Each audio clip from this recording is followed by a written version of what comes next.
Magandang hapon! Kumusta po? Narito po ulit ang update natin para sa lagay ng ating panahon.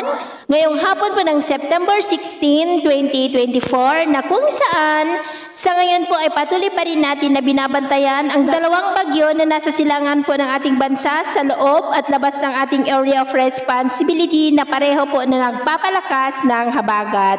Ang bagyong Sipulasan ay nasa labas ng ating area of responsibility at posible rin yan na papasok dito sa ating PR sa mga susunod na araw, pero dyan lamang po sa northeastern tip boundary at kikilos po yan pataas.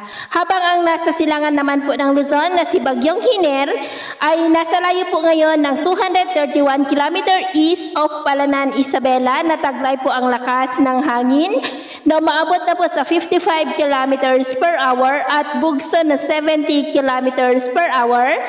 At nagbabanta po na tatama sa mga susunod na oras, posibleng mamayang gabi dyan po sa silangang bahagi ng Isabela at tatawirin po ang malaking bahagi ng Northern Luzon na magdudulot ng malawakan ng mga pag-uulan dito po sa malaking bahagi ng Northern Luzon, alang bahagi po ng Central Luzon. At dahil sa bagyong si Hiner ay nakataas na po ngayon ang Tropical Cyclone Wind Signal number 1 sa buong Northern Luzon at ilang bahagi ng Central Luzon. Mula po dito sa may Cagayan, kasama po ang Babuyan Islands, Isabela, Quirino, Nueva Vizcaya, Apayao, Kalinga, Abra, Ifugao, Mountain Province, Benguet, Ilocos Norte, Ilocos Sur, La Union, Pangasinan, Zambales, Tarlac, Nueva Ecija, Aurora at ganun din po sa northern portion ng Quezon, sa may General Nakar, Infanta, Real, kasama na po ang Polillo Islands. Samantala, ang habagat po ay patuloy pa rin na malakas. Ang bugso nito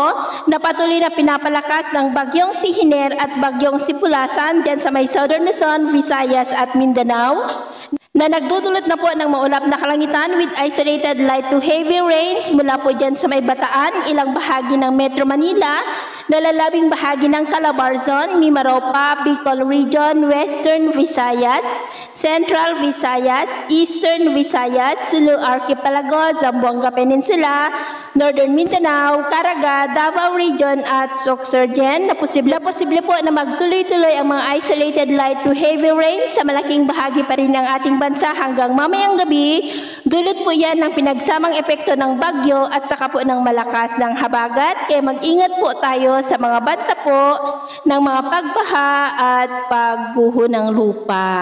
At sa atin naman pong mga baybayin, dahil sa habagat ay iwasan na muna natin ang papalaot sa kanlurang baybayin ng Palawan at silangang baybayin po ng Mindanao dahil ang mga alon dyan ay posibleng aabot po hanggang sa 8 to 10 feet. Kaya hanggat maaari ay iwasan muna natin ang papalaot dyan sa mga may kulay pula para po mas makaiwas sa mga sakunang pangkaragatan.